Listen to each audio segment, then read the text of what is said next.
Now is the time to start growing more food than we have ever grown before. With rising food costs, food shortages, I have a family that I want to make sure that I take care of. And I have another one, we have another little one on the way. So it's got me even more mindful of doing everything that we can to make sure that everyone is fed.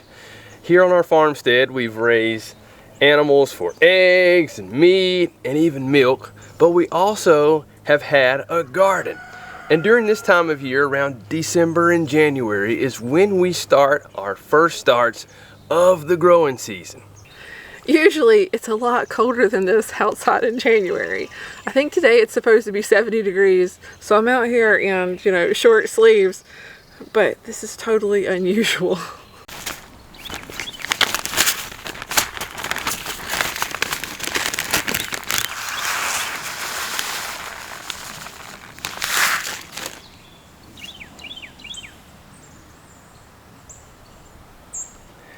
In the past, we have dedicated our garden to be a market garden space, with the focus primarily being on providing produce to sell to our customers. However, over the past 2 years or so, we've been kind of shifting that focus, focusing more on nutrient-dense foods. Because with the market garden, we were growing a lot of lettuce. And you know what? Lettuce isn't going to keep you around and in robust health if that's all you're eating.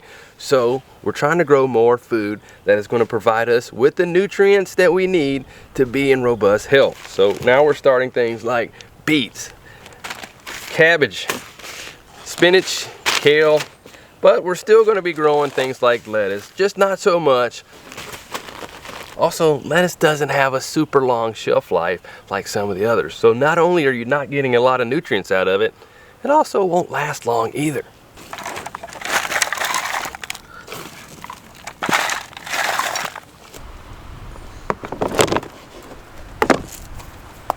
So after seeding our trays, we'll next take them and set them on our grow shelf. And the best way to get a jump start on the growing season is to start your seeds indoors. And you can do a really easy setup with a wire shelf and some shop lights.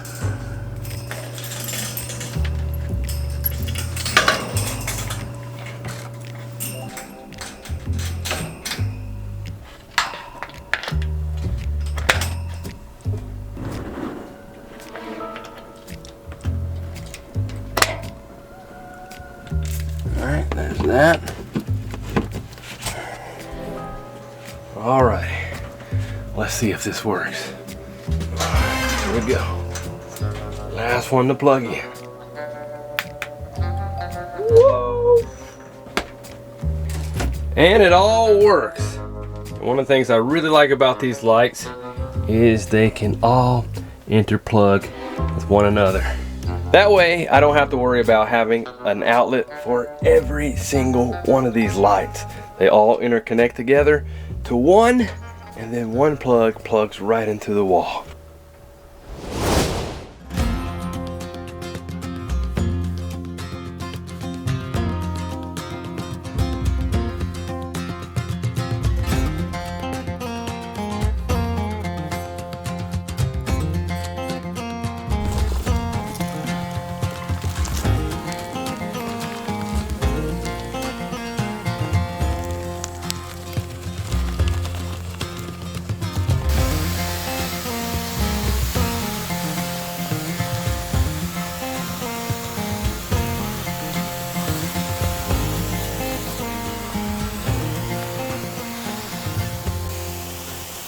careful with that water there. You don't want to accidentally spray the pregnant lady, and then you have to feel the wrath.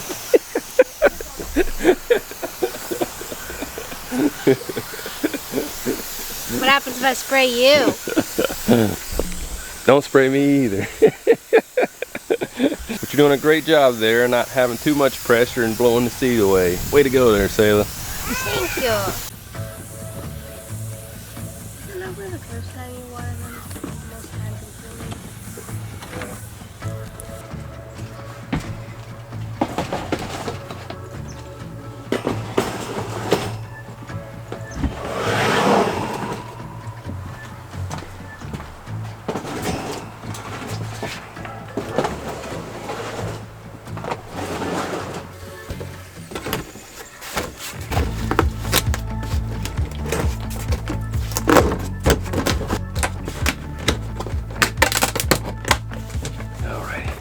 These humidity domes here are great for helping to maintain moisture in the soil, so that way the seeds have a better environment for them to germinate in. I really like using them. Really beneficial, because without them the soil will dry out a lot faster and I have to keep an eye on it a lot more. And if you're looking for a great guide on when you should start planting your plants and when you should do your transplants and things like that, I really recommend the Homesteaders of America. They have a guide for based on when your last and first frost dates are, what you need to do each month, what plants they advise planting. It's really a great guide. I'll provide the link for that info in the show notes below. But things are really starting to crank up around here right now. Starting seeds, and we also just started winterizing our various garden beds.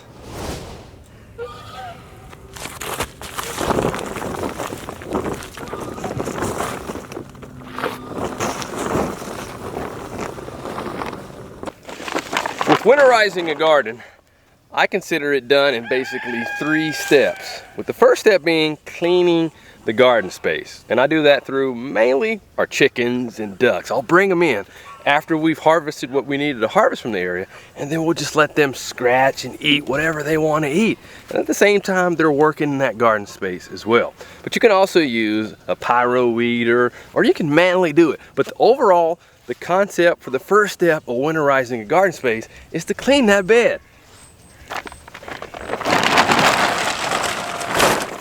Oh, and you can also use a tarp. You can just cover up any weeds, plants that you have in the garden space, and just leave it on there for a few weeks or months, and it will just smother them out. And then after that period, you just pull back on that tarp, and then voila, garden space is cleaner.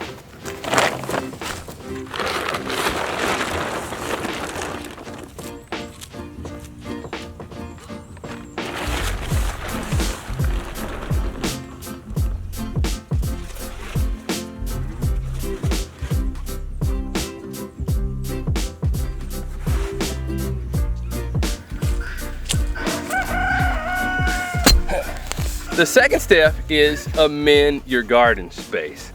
And one of the things that I highly recommend is to do a soil test on your garden. So that way you know the story behind what all is going on in your garden and what it actually needs, instead of just guessing and trying to apply things that you may not need. And I did that earlier with the Redmond soil test, and I really recommend that soil test. And I'll leave the link for that in the show notes below because it's really helpful. And right now I'm using the broad fork here, one of my favorite broad forks, Treadlite broad forks. And we're amending the soil by just adding air to it.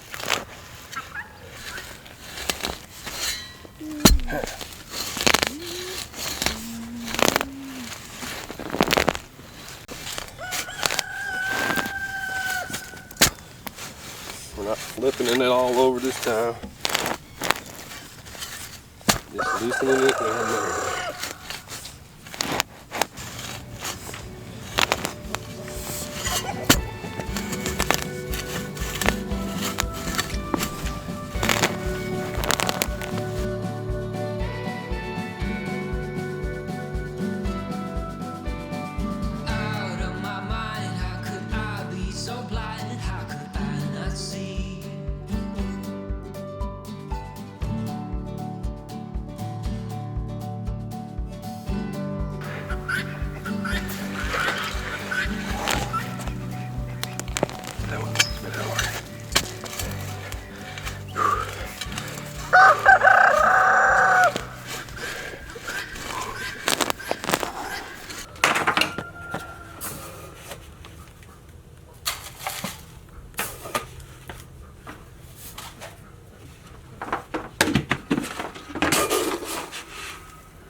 Yep, that's it.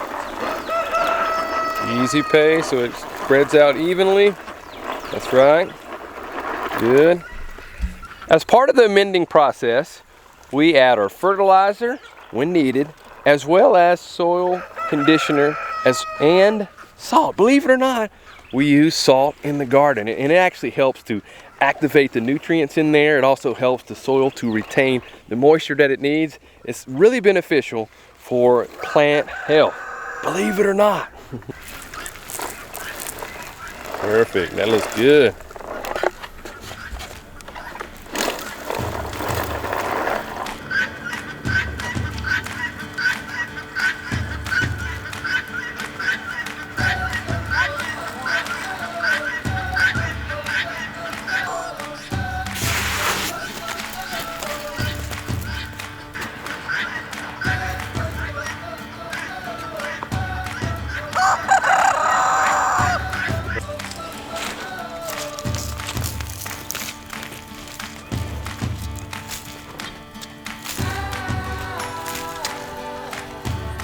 And I also like to add some wood ash. It's very beneficial for the soil as well.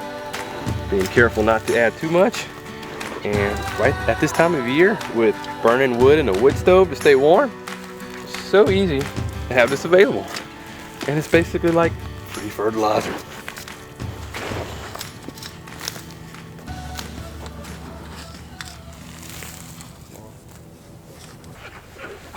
And for the third part of winterizing my garden, I'm going to be covering the existing soil as well as the fertilizer that we added with compost and a layer of mulch. Chickens started spreading out this compost on me, but not where I wanted it quite yet.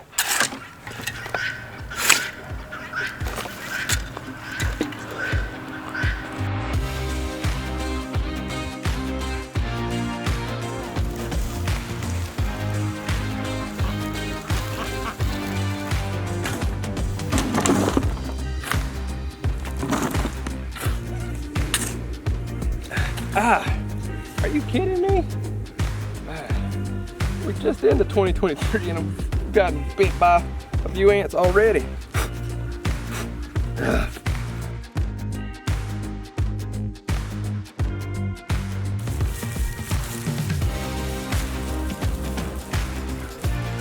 Stupid ants!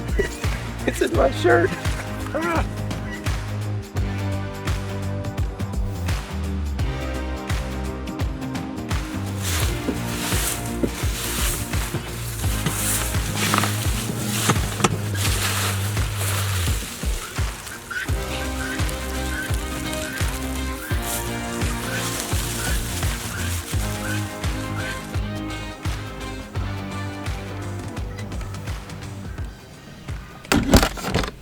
In about a week or so, we should begin to see those seeds germinating with little bitty starts beginning to show. And I want to keep an eye on them, make sure they don't get too dry. And also with the humidity domes, make sure that they also don't have too much moisture on the inside. So definitely want to keep an eye on that. But with things happening in our world, we could have limited items at the grocery store, or you never know, no items at the grocery store. We definitely want to continue to rev up our production of food here on the farmstead and focusing on growing the things that are going to maximize nutrition for us. And for those of you who are interested, I'm partnering up with Maureen Diaz from God's Good Table, and we're creating a list of the top garden produce to grow in your garden that's going to provide you with great nutrition, nutrient-dense garden crops. So if you're interested in that, make sure you sign up for my email newsletter if you haven't done so. The link is in the show notes below.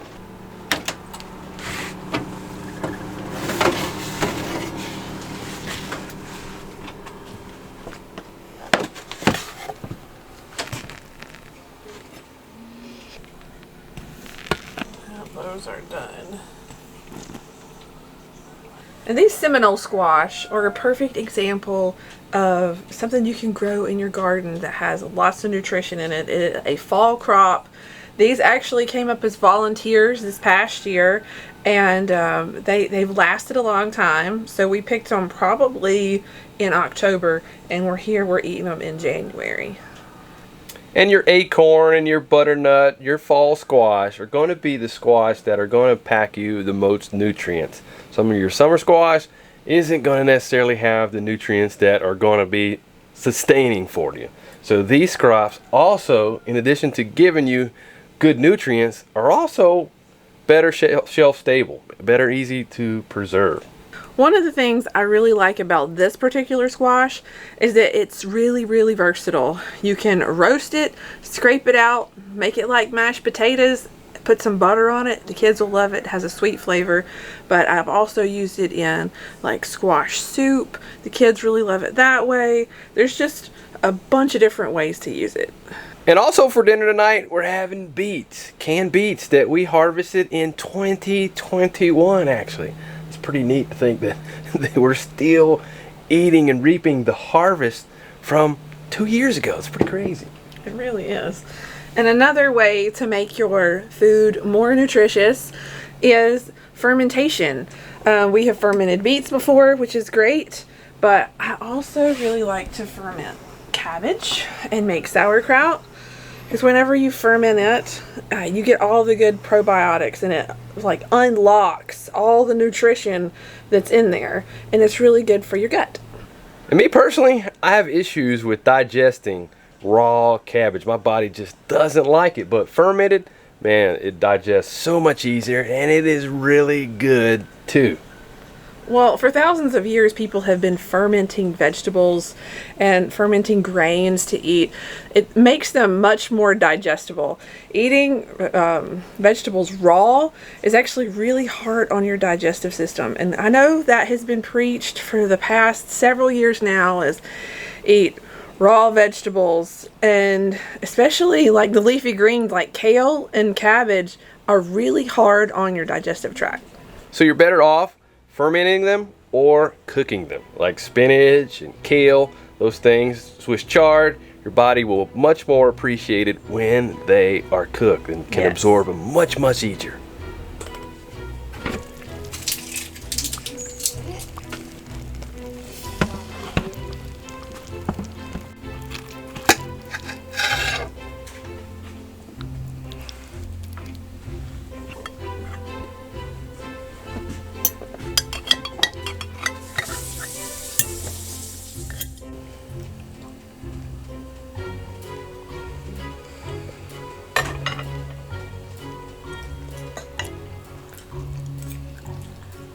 Chicken's good. But